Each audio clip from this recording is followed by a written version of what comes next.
Hey everybody, this is Mike with the One Stop Co-op Shop, and today I'm doing a playthrough of Kinfire Council's solo co-op mode that you can get in the Winds of Change expansion. And a disclaimer that I got a review copy of the core game, the expansion, as well as the upgraded components. And if you like the content on the One Stop Co-op Shop, consider supporting us through Patreon. You get early access to our videos and exclusive videos every month you can't see anywhere else. You can also listen to our podcast for reviews and design discussions, or join the conversation and say hi on our Discord. So Kinfire Council is a 2 to 5 player worker placement Euro that can, as I said, have a solo and cooperative mode if you buy the Winds of Change expansion. That expansion also includes alternate buildings and a bunch of other stuff, but the solo co-op mode is one of the main aspects of it. Each player has a sheet that is made up. These are separate things. You randomly assign them to each other. You have one sheet that has a Seeker with a starting skill. These are the same characters from Kinfire Chronicles and Kinfire Delve, so you have some consistency there. And then you also get one of the counselors, the leaders of the city, and kind of the pairing of these gives you your special abilities for the game. Although definitely the bigger part of that combo is your leader. The Seeker having one little skill is not as game-shattering. And yeah, you take turns putting your workers on different spots to resolve different actions on them. And in kind of a fun component thing, I don't know if you can fully see it here, but there is a plastic tray underneath these tier 2 buildings, and there's a taller tray underneath the tier 3 buildings. So you actually are like going up in levels as you progress to the higher buildings. And that's because the tier 2 ones, you need to pay money in taxes to use them, and the tier 3 costs even more. So it's sort of a mechanical and thematic aspect to the fun little component levels there. But yeah, you're doing lots of things to earn victory points, as you can imagine. You're trying to fulfill the needs of the city to get victory points, sending food to the people, that kind of stuff. The main thing you're supposed to be doing, and one of the main sources of victory points, is building these lighthouses in outlying cities. Because if you haven't seen Kinfire Chronicles or Kinfire Delve, kind of the idea is that this like weird starless night that twists and destroys things has taken over the entire world, and only the Kinfire lanterns can push it back. And this game is set after the events of Kinfire Chronicles, so you've won a big victory, but you're still trying to like kind of repair things and push back the darkness. And then also you have this evil cult that's going to be, first of all, putting out these random chits out on the board to block off worker placement spots, but then you can arrest them for a reward. But then they're also going to be drawing these threat cards that will slowly tick up and cause terrible things to happen. And in the game, you're trying to earn as many victory points as you can, but the cult is also earning victory points. And in the competitive play, you want to beat the cult and also beat all the other players, but you can alternatively actually join the cult. That's only in 3 to 5 player games, not in 2 player. And then if the cult wins, you win, so it opens up some alternate play options. But what the solo co-op expansion does is it adds these cult decrees. So you're going to be voting on like laws and things each round. You'll see that in a moment. But with the expansion, you also get these negative cult laws. And if you don't get enough votes for like your positive laws, then one of these will take effect instead and do something terrible. And how solo co-op works is every single player has to have more victory points than the cult. So like, I don't know, if green destroyed them, but purple's way behind, then we would still lose the game. But besides that, it honestly mostly plays the same as the competitive game, except that, of course, you're working together and not like trying to block each other off in worker placement spots. And there is a true solo variant where you still control 2 groups, but like they kind of pool all their resources together, but they have fewer workers. I trounced it in my last game, so I wanted to try something different, and I'm 2-handing this time, but it's really not that different. Again, the only difference is I'm going to have more workers, but I'll have 2 victory point tracks. That's the main thing that's going to make it more challenging, and I'll have 2 sets of resources instead of just sharing everything. All right, so let's talk through my powers before I get into the game. So I've got, for the first player, Lyra Duskrider. She's the head of the Seekers Guild, the people who went out and saved the day in Kinfire Chronicles. So she has the power that all of her workers can be played outside Din Lux. So normally, although you already saw the tiers in the city, that's the only spots that you can send your workers. The sole exception is that you can send your Seekers, which have this little hexagon base, to these spots where they can fight against the threat cards that come out from the cult activity, or to these special spots for each of the 5 lighthouses you're trying to build, which lets you get more resources and other things. And these are usually more powerful than some of the spots on the city, so being able to send any of my workers there is pretty nice. It also means that Lyra is going to be way better at taking out the threat cards. And then she also has a special ability related to errands. So on every turn, you have to place a worker, and then you can do one errand. And usually your 2 options for errands are to either send a good to a city need, so you spend the good, you place one of your what's called influence tokens. We'll talk more about those in a second. But you place them here, and then at the end of the round, you get 2 victory points. And each of these that are not met, you're going to have negative cult things happening. Or as an errand, you can send resources to help build the lighthouse, which is going to push it up here. And that's going to give you more victory points for each level you built, while also denying the cult victory points at the end of the round. By the way, the entire game takes 5 rounds because you build 5 of these lighthouses and then you're done. But Lyra has a third option for her errands. She can make a trade, and basically it's upgrading stuff. She can turn food into stone, she can turn stone and common resources into rare resources, the crystals, or the rare resource into magic, which is a wild. Or she can spend a money to make a vote on one of those laws I mentioned. She can trade in a cultist she's captured to get another influence token, or she can trade in a threat card that she's defeated to get one of these, what are they called? They're little sword tokens that give you basically consistent scoring when you perform certain actions. And again, that's free for her after she places a worker each round. So even when she doesn't have anything to send to the city or the lighthouse, she can get tons of stuff going. Very powerful, but Vath of the Tusk Rippers is crazy too. So he's thematically the leader of the main city, Dinlux. So because of that, he starts with all 8 of his influence tokens already ready,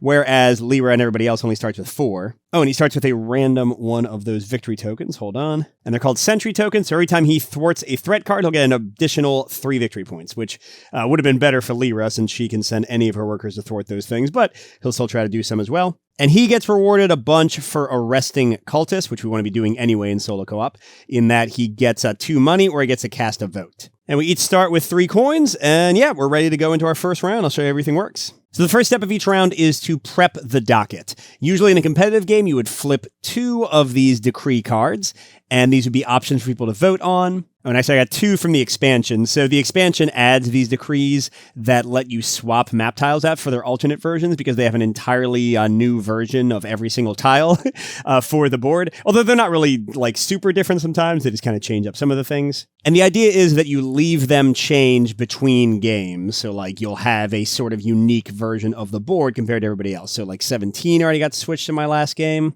And which other ones? 3 and 10. I think that was it. But here, whichever of these decrees got the most votes would go into effect. And in the competitive game, you're sometimes like battling over which decree you want to support. But here, usually the players will just agree. And you also, in the competitive one, get one of these cult decrees. So this one says banishment. So first, you immediately resolve this negative event at the bottom. It says add 1 vote to this decree for each.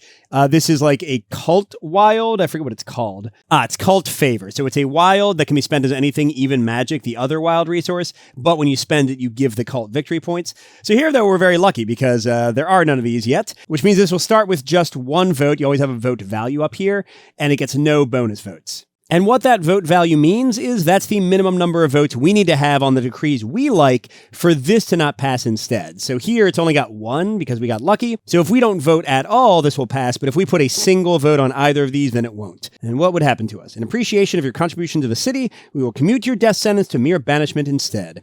If passed, from now on, Seekers may not be placed on numbered spaces in Dinlux. Wow, so this would mean that they would banish the Seekers from the city, and all they could do would be like go to the lighthouse, fight threats. That would be pretty terrible. But yeah, 1 vote, it'll be easy for us to take care of that. All right, but the next phase is the nastiest one, and this is identical to how it works in the competitive game. You've got a bag here of 18 of the cult tokens, 1 for each worker space, and 2 cult leaders. This is actually kind of similar to Kinfire Chronicles if you've seen those videos. So I'm going to draw 3 of them and put them over here in the hideout. I did not get any leaders, which is good because the leaders are the worst. I got 3, 15, 16. And now I resolve them in lowest to highest order. So I'll start with number 3. And first of all, they block that worker space. So until somebody arrests them, which you do by going adjacent to them and not taking an action and just arresting them, they're going to block that. But then also I check how their number matches up to these numbers down here. So if it's 1 through 6, they will affect this threat space, 7 through 12, this one, 13 through 18, this one. So with 3, we're going to affect this once, and 15 and 16 twice. So what do? If there's not a card there, you draw the top threat card and put it in the place. So here we've got a Worker Strike. Place the Worker Strike tile on tier 1 while this threat is in play. Oh, this is a terrible start. Worker Strike. So the entire tier 1, the entire free level of worker spaces, now will not let me run an errand after placing a worker there. Gosh darn, until we resolve it. Well, we just got to get 2 rare tokens, and we can take care of that, but still, it's pretty nasty. All right, and then we're drawing twice for 15 and 16, so here we go. Tunnel Rasp has our 2. So now when the 16 guy resolves, because the 15 caused the card to be drawn, instead of drawing a new card, we place one of these threat tokens on it, and when we have this many threat tokens, the card will pop and do whatever negative thing it says. So here, let's see, This Tunnel Rasp is going to come out, I guess. If triggered, deal 1 damage, and each counselor must discard all of their common resource stone. So that's something we want to theoretically deal with before it goes. Now, how do we deal with these? I already said you can send Seekers here, or Lyra can send her workers, any of them here. But you need to have these resources to spend actually take care of the problem. And if you do that, you get the card, because this is actually a resource you can spend later on. And if Vath does it, remember they get 3 extra victory points. And you get the victory points indicated down here in the bottom right. So pretty dang good. All right, and then of course the cult people also block. And if we don't arrest them by the end of the round, they're going to trigger again, which means they would draw new cards or place out new tokens on cards that exist. So that would trigger the Tunnel Rasp and then draw a new card. And for the Worker Strike, it has a little dash because it has some ongoing ability. Here, whenever threat would be added to this card, the cult instead gains 2 victory points. That part's not too terrible. But yeah, the main thing is this is just really messing with our ability to do much of anything. Oh, sorry, I forgot one part of setup. So you have this hidden threat area. And in the competitive game, this is like hidden scoring for the cult. You take some random threat cards, 3 of them, and it gets added to this cult score, so you're never like 100% sure if you're ahead of this cult or not. But in solo co-op, this is the main difficulty lever. I beat 5 last time. The next level would be 7. Although I was playing true solo last time and really kind of ran away with it. Let me try 5 again.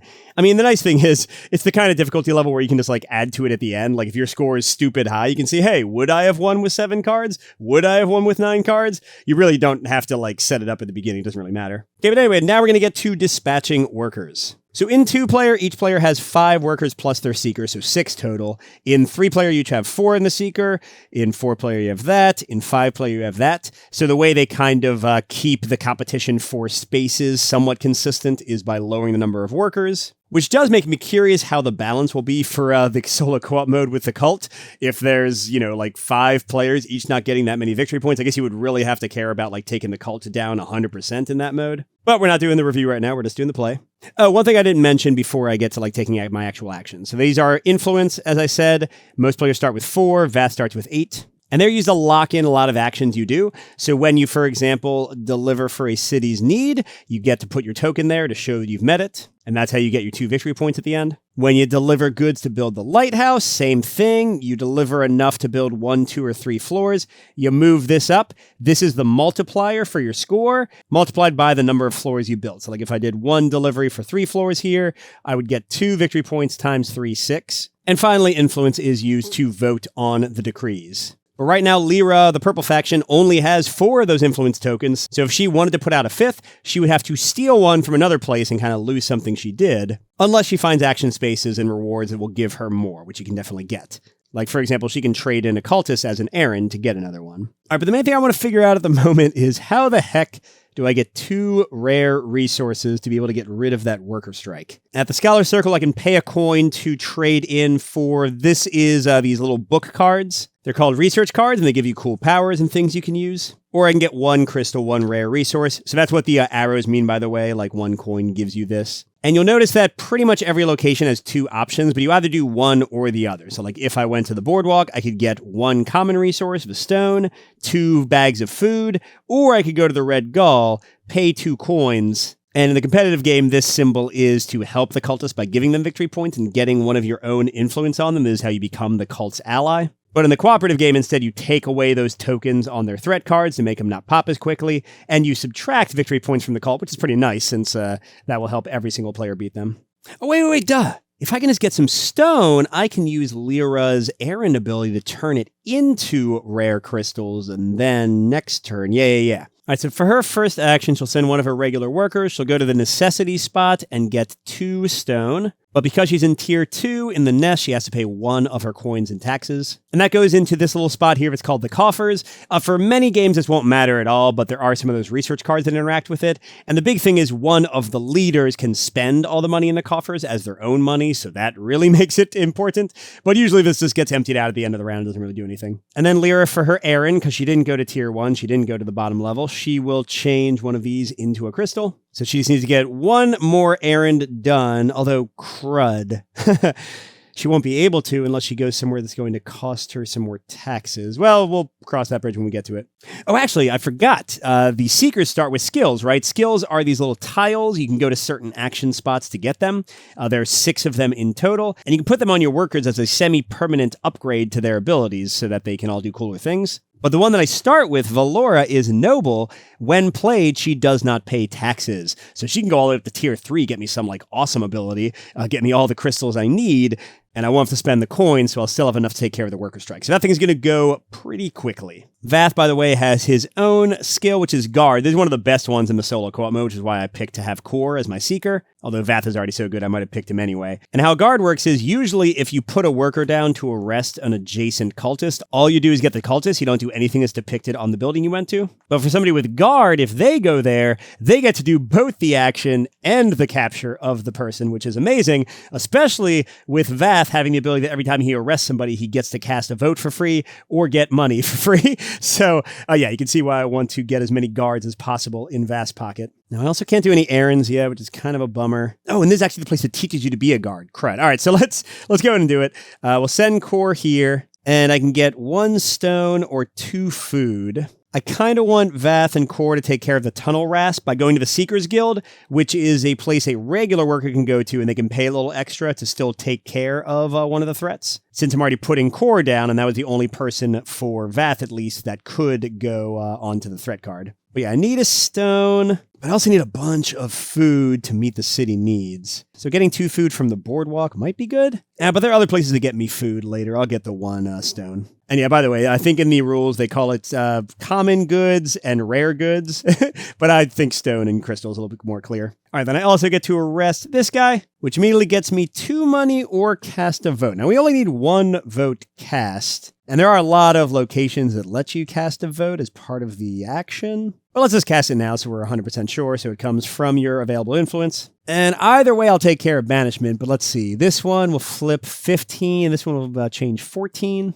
15 is a place where you can get the merchant or noble skill or get a bunch of resources. That's pretty good. So I don't know if I want to change that. So sure, let's vote for the 14 one. So already we're tying the number of votes on the cult's decree. So this is going to pass. We don't have to worry about it anymore. All right, back to Lyra. Let's take the action we wanted to take.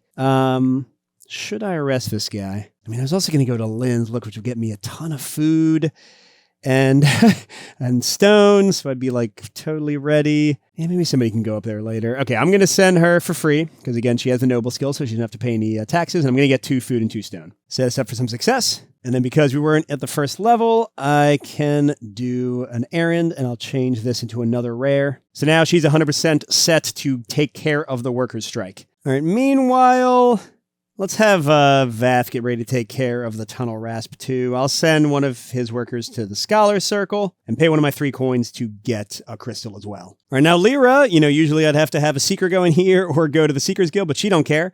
She'll just go right here, spend all her money in crystals, and she clears this. It becomes a resource she can use later, and she gets 10 victory points. Nice. And for Erin, instead of doing one of her upgrade a resource things, she's going to send one of her 2 food over to meet one of the city needs. Because not only are you not getting victory points if you don't meet these, but also it means more cultists get drawn at the end of the round, which is terrible, because it's just going to gum up everything and make everything even worse. All right, meanwhile, Vath is feeling a little bit broke. So before I do anything else, I'm going to go up here to arrest this guy. And I'm going to get 2 coins this time, obviously, since we don't need any more votes. But that's it, because they weren't a guard. All right, Lyra needs some cash. She doesn't get it easily like Vath does. I'll just do something basic and go to... Where do I want to go? So the Shady Dealer lets you spend victory points to get coins, or you can get rid of research cards you don't want. You can also go to Isabel's Emporium, but it has Nara's bounties, and these are places where you can turn in captured cultists and threat cards you defeated for really good rewards. I don't really want to cover that up.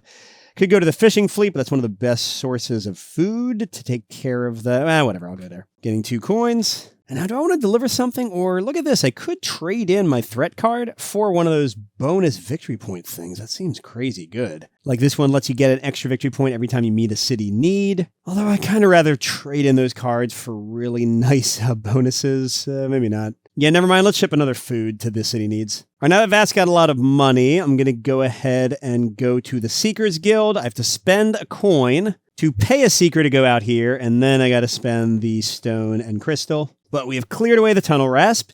which gets Vath 7 victory points immediately, and then 3 more because of their sentry. So boom, in the lead. So things are going pretty well. Although note that we have not touched the lighthouse. So the cult's going to get 9 victory points and we'll get 0, probably. All right, what do I want to do now? I still want to get that last guard so they don't trigger another card, but I think Vath would make more sense to do that because he can just get the money right back that he's going to spend in taxes. I should probably try to get some more skills for my people. The guard skill, as I've already said, is incredible. The spy one, by the way, lets you put a worker where somebody else has already put a worker. Less important in solo co-op, as you can imagine. The scholar skill lets you, when you put that worker out, draw one of the research cards and place him in another resource you would have gotten, which is pretty dang powerful. You get that one here. Or you can get the artisan. I haven't talked about the artisan skill because it relates to the city planning space. So any number of people can go here, and what it lets you do is, based on the tier, you pay a certain number of resources to permanently upgrade one of the buildings, so it becomes a better action space. And when you do that, you can become the patron of the place.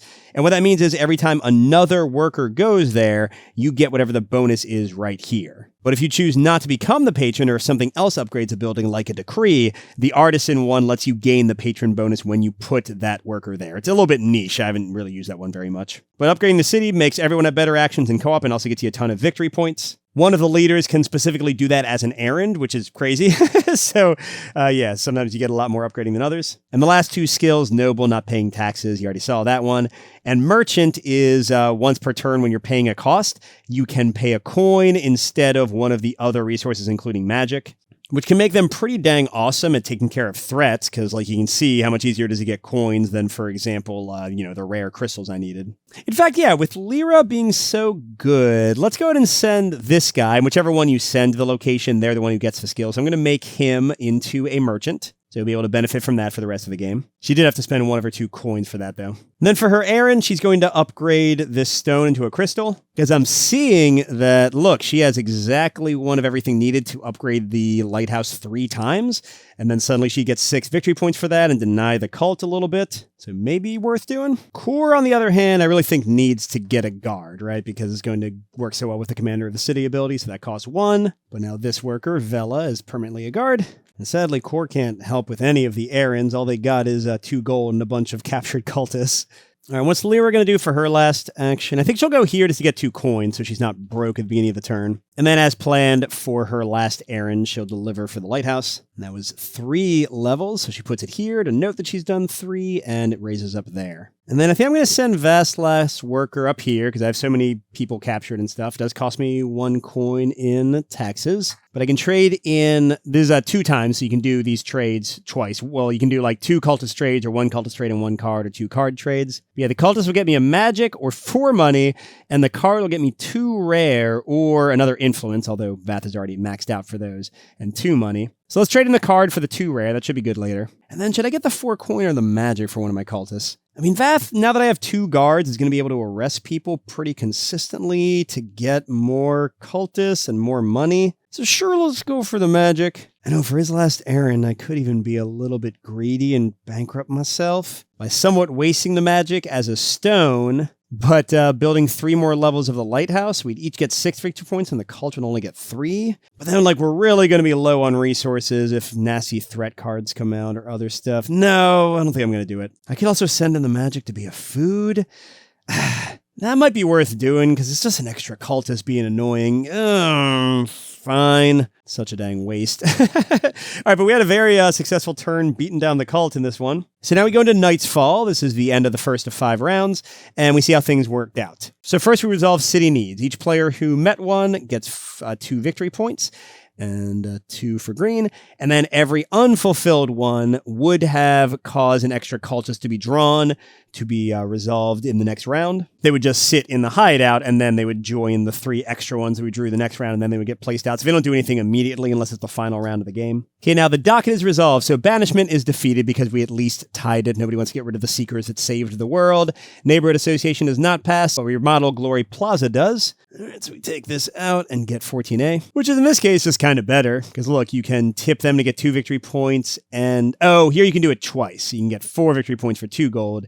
Here you can only do it once, but you get 2 victory points and an extra errand. Oh, and here, if you had gotten 2 of the cult's favor tokens, but again, that gets them victory points. You don't really want to do that in solo co-op. These same buildings can be used in competitive, where, boosting the cult is not necessarily a bad thing. But that's it for the docket. All right, now we resolve the cult. So anybody who's left on the board works some mischief and then gets discarded. And that's the same thing as before, where they're going to draw a card if there isn't any, or place a token.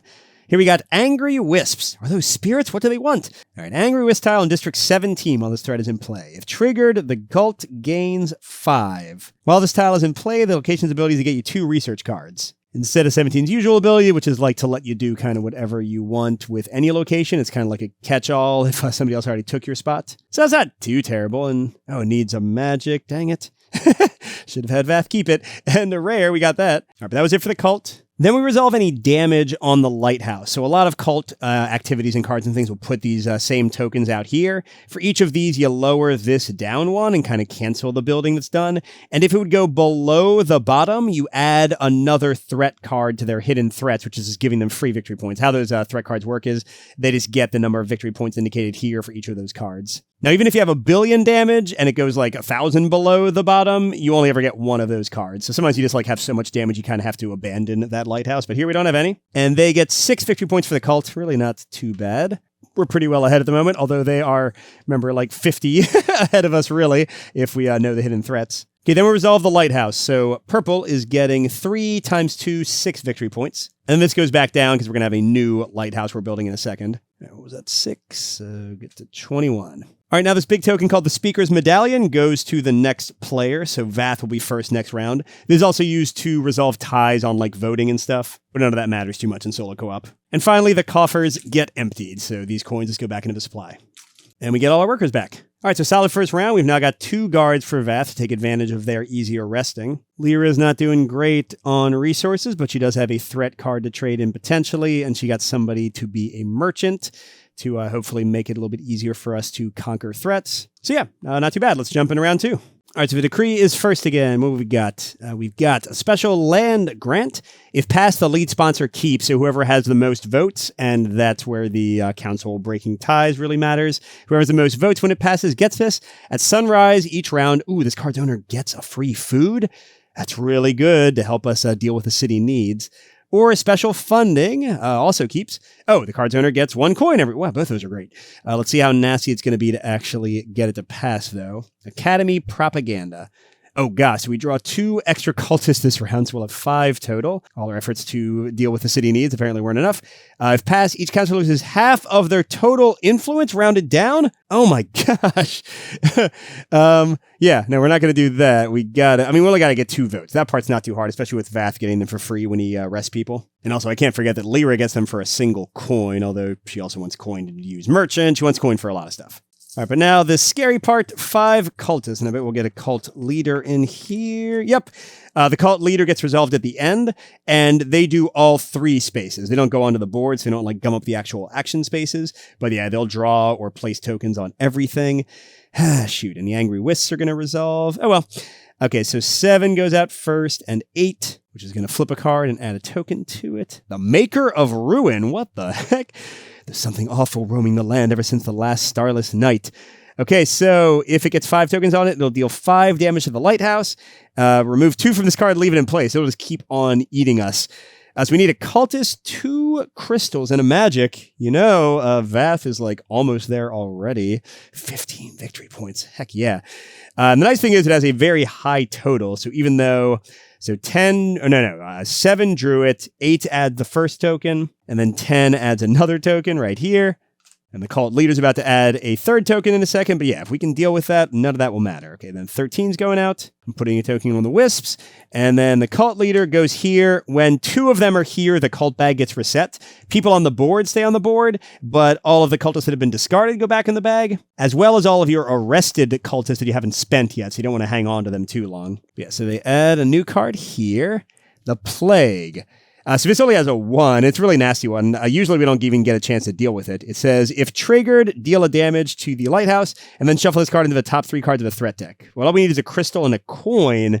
Ooh, and Lyra, she could solve that with her merchant guy and just 2 coins. Heck to the yeah, that plague is going to be done. But then the cult leader also does that, and also gets rid of the Angry Wisp. So hey, the lighthouse is back to normal, but the cult gains 5 victory points. which really isn't the worst thing in the world. All right, yeah. So if Vath can take care of the Maker of Ruin, if Lyra can take care of the Plague, and if we can just arrest most of these guys, we'll be in a decent spot. And let's see, the best place for Vath to get a magic is the Crimson Exchange, a cultist for a magic, which means he needs to arrest the person there first. By the way, I didn't say, but there are stairs from 6 to 9, and there are stairs from 15 to 18. So you can count as being adjacent to arrest from 6 to 9 and 15 to 18, or vice versa. But you can't arrest from like 7 to 10 because there's no stairs there. Yeah, I don't have any of the locations around here. Maybe I'll have a Lyra arrest that one and go arrest somebody else. Yeah, let's put out Vath's guard. Get some food. That's decent, right? Oh, and this time we still need stone for the lighthouse. So maybe I go to the boardwalk with the guard. Well, actually, let's go to the fishing fleet and get 2 food, because I didn't want to start dealing with the city needs, since Vath doesn't have any other like side actions to do. Because he's a guard, he also gets to arrest this dude, which triggers commander of the city, and I guess I don't need the coin yet, so I'll just do a vote on... I think I'd rather have the food every turn. And speaking of food, as Vath's side errand, I'm going to go ahead and meet a city need. All right, and then Lyra, as promised, will just send one of her dudes to arrest... I mean, yeah, I'm definitely not doing this space. Let's go here to arrest this guy. We got to pay 1 in taxes, and he is not a guard, so we don't get anything else. All right, now Vath will send somebody here, paying the coin. That's his last coin, to exchange a cultist for a magic. Oh, and then crud. If I exchange another cultist, I won't have one to actually finish off the threat, unless he arrests another one with, yeah, that'll work, with his leader. So I will trade in the second cultist. I'm broke. I can get money really easily, but I got to do more votes. I'm going to get 4 coins. All right, I think I'm going to send Lyra. I'm going to send Valora up here with Noble to not pay any taxes to get... Yeah, I want the 2 food and 2 stone. That's just too good of a spot to pass up. And then she'll do another city need before she tries to do the lighthouse. All right, now I'm going to send Core here to use the Seekers Guild.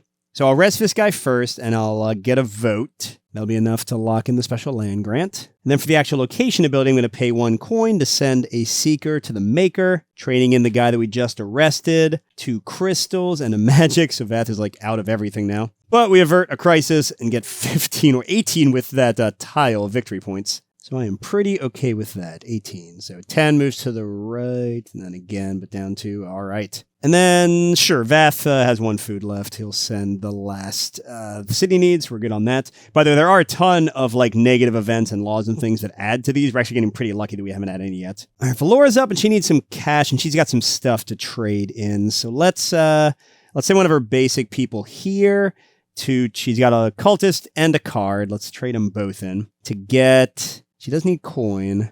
Yeah, so let's get 3 coins, and... I mean, so far we're doing okay with influence because Vath is like taking up so much of the the slack. So I'll get a magic and another coin. So 4 coin, 1 magic. And I think I probably forgot to do this a few times, but I can upgrade stuff. So what do I need? To build the lighthouse to the max, I need coin, stone, and crystal again. So let's upgrade 1 stone into a crystal. Yeah, and then next time she can make that delivery. I mean, if Vath can make a delivery too, that'd be awesome. But first, let's, what are we going to do? Oh, wait a second. Grr, I never switched out to the lighthouse. I was like, oh, look, it's the exact same action. Stupid Mike. Okay, so I don't even know if the new one needs stone. Oh, it doesn't. It needs food. Great. There is Irma's Apothecary. I can send one of Lyra's people here to get 2 coin and a card draw, but stupid. Do I even have any food? I mean, I guess this is not too different. It's just coin instead of coin with stone crystal. I need food, stone, crystal. Lyra's still got that, so it's all right. But anyway, Vath, what are you going to do? I might as well arrest somebody, so I'll pay 1 coin in taxes, get 2 back from Vath's bonus. Good to go. By the way, if I was smart, I would try to go to one of the sentry places and get Vath this one that gives them 2 victory points every time they arrest somebody, because I think I'm about to train somebody else to be a guard too and just go crazy here. But for now, it's okay. Let's have Lyra. What's I going to do? Oh, yeah. I'm going to send her merchant to deal with the plague.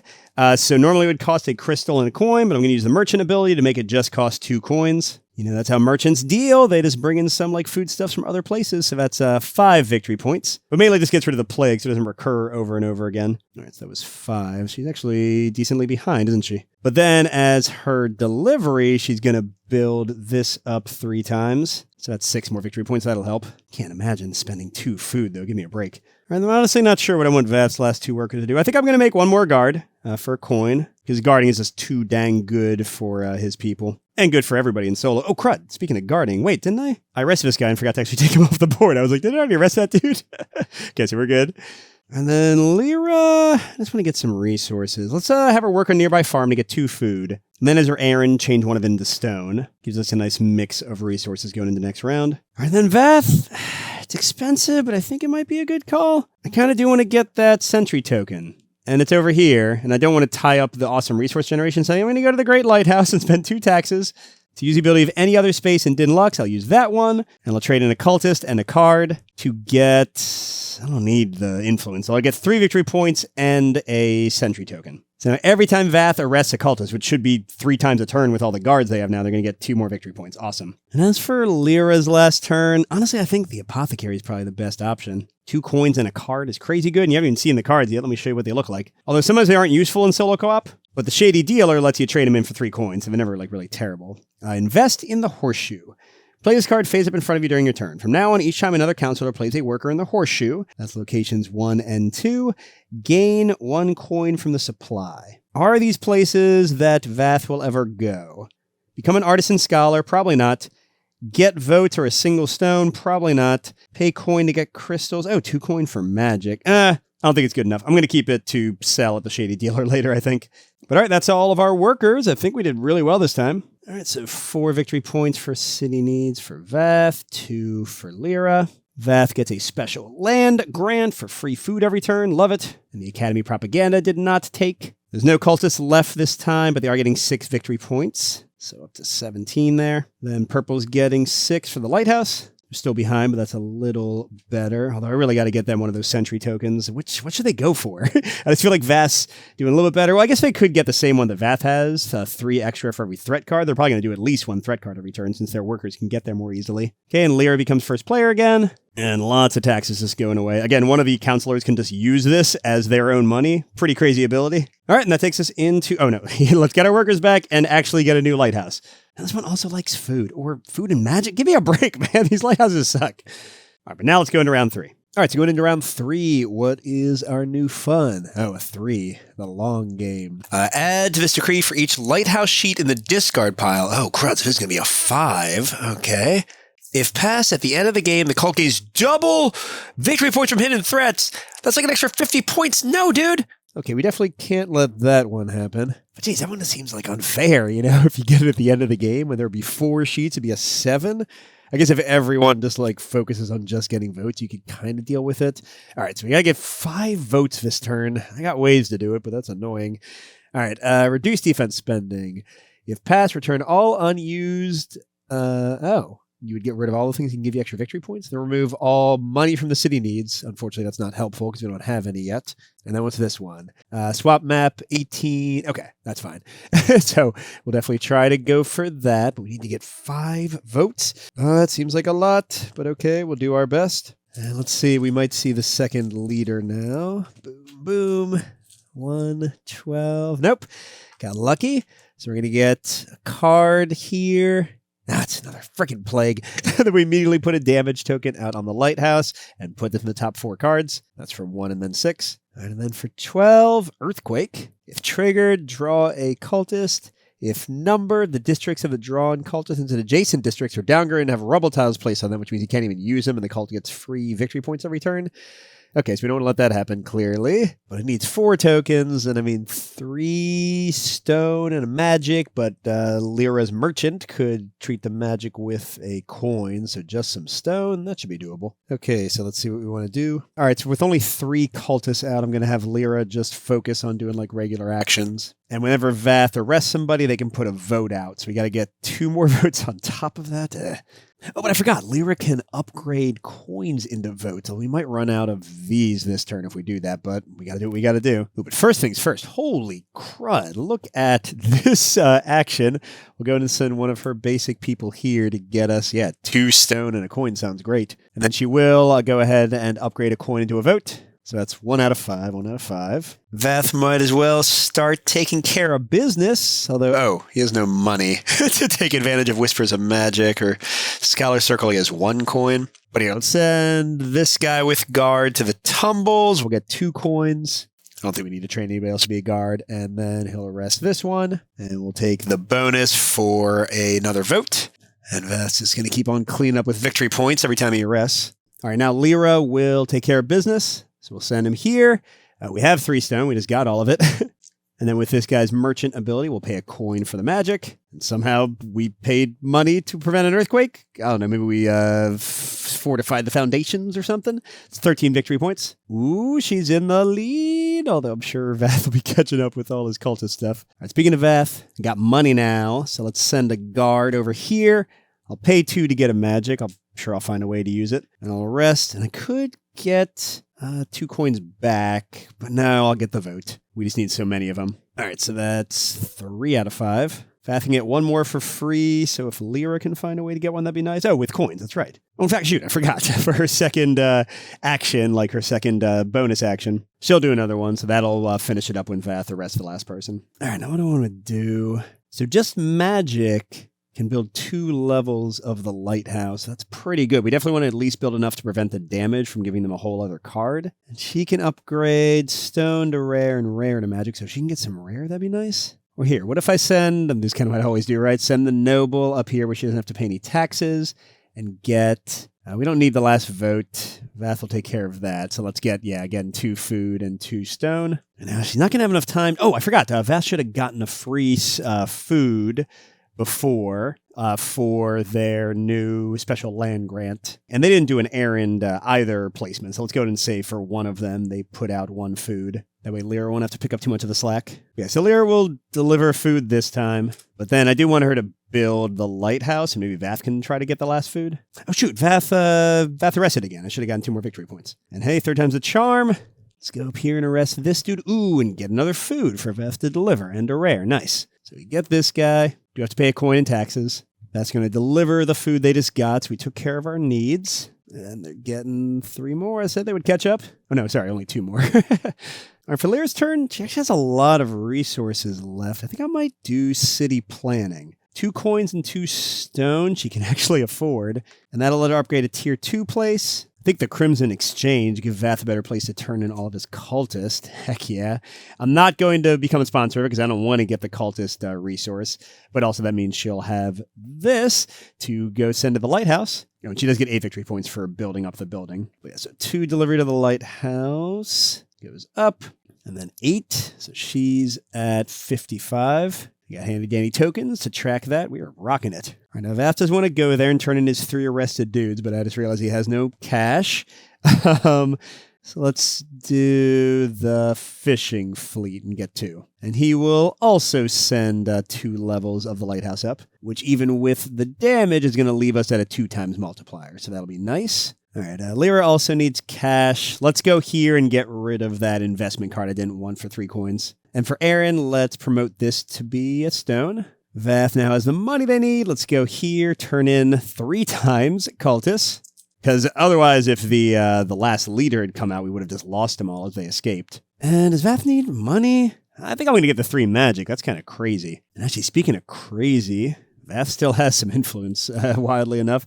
Let's go ahead and send another thing up. It's not going to change our multiplier, but it will make the cult get even less points. Vath could send 1 more next turn, but then the damage would push it down, so it wouldn't actually help us that much. And for Lyra's last action, let's just work the nearby farm for 2 food, and then change another one to stone, so we have really nice resources for her. And what's Vath going to do? Yeah, maybe a boardwalk for 2 food? Having us way too much stuff is never a bad thing, right? And maybe it's crazy.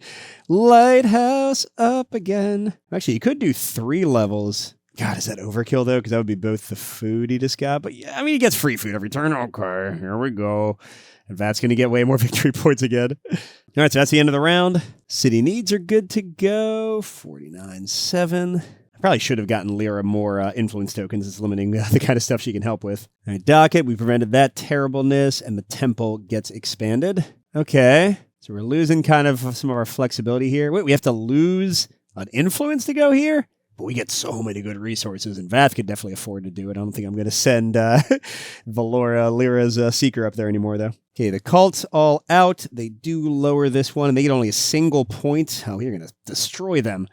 And then the lighthouse, Vath's getting 9, and Lyra's getting 3. So that's 60 for her and 58 for him. So now even if the cult is getting like 50 points from their cards, we're just going to destroy them. And we're going to our second to last round. We need stone or magic or stone and magic. Got a little bit of magic, but now, with that new temple, Vath could get some more, maybe. Or, the merchant guy. It's any time during the turn you can pay a cost with a coin instead of whatever required. So I could, build 3 levels of the lighthouse with just a stone and a coin if I use him instead of we'll see what the threats that come out are and how dangerous they are. Speaking of danger, we got sin tax. Search the bag for a cult leader and add them to the hideout for unleashing this round. Oh, so we're definitely going to get them. I thought we might draw them anyway, but we'll get 3 extra people on top of it. That means we'll also have an automatic reset, so it's good that we used up all of Vath's prisoners. Wharf renovations. Why am I getting so many of the swapping ones? I did shuffle these. Ley line maintenance. Oh, there's a crisis. We haven't seen these yet. So if these don't get the highest votes, then the bad thing happens. In this case, oh my gosh, a magic gets added to the city needs. Oh, that'd be way worse in the beginning of the game instead of later. But if it does get passed, you just avoid anything bad happening. I know, what is this? If passed, counselors discard all rare crystals they have and add a crystal to the city need, and the cult gains 5 victory points for every crystal discarded, but it's super easy to prevent if they've only got 1 vote for it. See, I guess I'll just do ley line maintenance to avoid annoyance. I don't really need to flip something else. But we only need a single vote. It'll be easy. All right, there's that automatic cult leader, and we got 5, 14, and 2. All right, so we're doing 2 and 5 is going to put a card here and put a token on it immediately. Crimson Salt. Place location tile 10B on District 10 while this threat is in play. If triggered, location tile 10B stays in play until the end of the game. Okay, I already have 10A, and that's one that I upgrade. What the heck is this? Oh, look at these jerks. You can only trade in people for you're giving the cult their own stuff, and then they go back in the bag. So no, oh man, we gotta get rid of that. Okay, and then the second guy puts a token on it, and the cult leader will put another one in a second, but 14 brings a card out over here. Thought it might be the plague. The cult leader is going to trigger that in a second. Yes, we do 1 here, and this gets flipped. Rampaging Tuxin. Place the Rampaging Tuxin tile on District 15. When another threat would be added, and said every player must discard a coin if able. So we can't go to 15, and at Nightfall, the cult gains 5 victory points, reduced by 1 per coin in the coffer. So if we just pay taxes, it's not as bad, but yeah, let's just deal with it, right? And the stupid plague happens, so they're doing damage to this. All right, and that triggers a reset, so all of these guys go back in, but the 3 cultists on the board will stay there until we actually deal with them. All right, Vath's first. He's ready to arrest some people. He got his free food from the land grant. What do we want to do? He's going to get a lot of money this turn because he didn't have to use his free arrest bonus for voting. And let's see, which of these is going to be better at? Maybe Rampaging Tuxin. He's already got the coins and the magic. Because 3 rare is really tough. But Lyra's already got 2 stone. She can convert into rares. So if she can just find the magic, she should be okay. So let's start out simple. Go to the Seekers Guild, pay a coin. Oh, crud, if I pay a coin, I won't have enough. Never mind.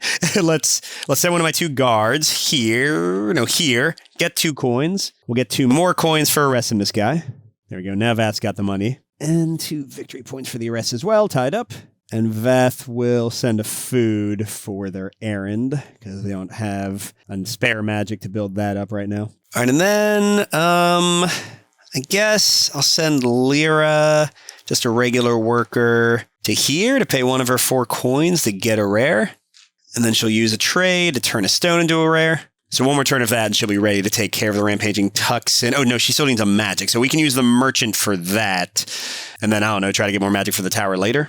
All right, sorry for the sound difficulties and the sudden change in audio quality. My new mic is just messing up, and I had to switch it out finally because I couldn't keep it to a consistent quality. All right, so anyway, I'm going to send it in for repairs, but we'll use this lesser mic for a little while. Hopefully it sounds okay. But yeah, anyway, she's almost got enough rare. She'll use the merchant. She'll deal with the threat. Let's switch back to Vath. And for Vath, let's go and do the Seekers Guild. Now he's got 1 billion coins, so that's 1. 2 more, plus the magic. It's going to take care of that Rampaging Tuxin for us for 11 victory points. That's 11 with his bonus, of course. Oh, and I'm dumb. I didn't see how good the forest market was. All right, we'll send one of Valora's people over there to get a 3rd crystal and some coin. That makes it a lot easier. And she'll also send a food over. All right, and Vath will do his guard thing again while he waits for that Crimson Exchange to get fixed. So let's get 2 food. No, actually, we need stone. He doesn't have an easy way to get it. So let's get the stone here, and we'll do a vote for the other guy to get our one vote in. All right, and then Valor is now ready. So let's send one of our... Oh, no, the merchant, right? Yeah, we want to send the merchant with 3 crystals and a coin to cover for the magic. Take care of this random pirate outbreak that we have. 17 victory points. Wow. Does it make purple ascendant again? I think it does. Yep. No, I'm 99% sure I forgot to take my victory points for Vath arresting people, but whatever. I don't think the cultists are that close at the moment, so we're probably fine. All right, so now this is back to happy times. So let's send a person... Oh, actually, let's send Core here, because I can do that and arrest the last guy. Get 2 coins and 2 victory points, I'll remember for that. So I've got 3 cultists, and I've got a card. So let's do 2 of the cultists for magic and the card for 2 rares. I'm breaking my own rule and calling them rares instead of crystals. And then with that, I'm going to send a stone and a magic to build 3 levels of this. And you know what? Actually, this new temple is kind of interesting. Let's send my noble person there. She's got 2 cards built up. Let's get 2 of those victory point things, although, late game, it's not the best idea. +1 for City Need, including this turn. That's good. Maybe also +1 per Lighthouse shipment. And then speaking of one of those things, she'll send a food over there. Boom, there we go. But hey, Vathy Boy can do one better. We'll spend 1 coin to go there, get 2 coins back and a stone, and that'll pay for another super build. Lighthouse is going up everywhere. And then Lyra wants to make 1 big shipment too. Let's go to the necessities, pay a tax to get a food and a rare. And then as her errand, she'll change it into a magic for a delivery next turn. I don't know what Vath should do. They're pretty good already. Let's get some stone. And then Lyra can get 2 food and do her own big delivery to finish things up. Oh, and that does get her a bonus victory point from her new thing. All right, yeah, there's going to be a slaughter this turn. Okay, so green gets 2, she gets 6 because of her new tile again. Okay, we avoid the crisis, but nothing else happens. The cult drops things down to get a single point again. And then we get, so that's 6 and, 9. Wait, 18. Oh, did I give them enough last time? Yeah, because 6 times 3 is 18, 3 times 3 is 9, which actually ties them up. Yeah, pretty sure I shorted both of us some points last time. All right, you know what? I'm just going to call it here, because as I'll discuss in my review, I've had concerns about the solo co-op balance. Because, just kind of keep this in mind. If I was playing with 3 players, if I was playing with 4 players, if I was playing with 5 players, we would have fewer workers. Remember how it works. We would have fewer workers at each of those higher player counts. But all 3 or 4 or 5 of us with so many fewer points you can imagine would still have to beat the cult score. So I don't know. I think you just have to give the cult like 1 billion more cards with 2 player and then maybe way fewer cards with 5 player to kind of make things work. But hey, let's see where they even are. Okay, 10, 18, 26, 38, 41, which would 41 get them to exactly there, right? To 60. So yeah, unless they somehow were going to make 33 more points, and that was basically locking them out of making any points at all. I mean, how many more cards could we have gone just for them to catch up to get 34 more points? Okay, there's 1 card, 10. Oh, 28, that was a big one. 33, it's also some swinginess you can see. Okay, so 4 more cards, which I think is maybe the highest difficulty possible, would have gotten them to where they were. But, I mean, clearly we were pretty easily able to shut them down every turn. Anyway, I'll discuss all this in my review, but I'm going to stop 1 round early because I think y'all get the basic idea of the game, how the worker placement works, how the players can kind of cooperate with each other and save spots for each other. But yeah, I'll have more to say on the player count and kind of competitive versus cooperative experience because I have played a competitive and I do think it works a little bit more smoothly in many ways. But for now, we'll leave it there. So thanks for watching, everybody. Sorry for the mic trouble. We'll just be dealing with this one for a little while I get the other one serviced. And a special thank you to our biggest Patreon supporters, J. William F., Pedro Lucas, Nick Skeen, Miles, Wayne Scott, Steve Wren, and KCW. We'll see you at the next stop.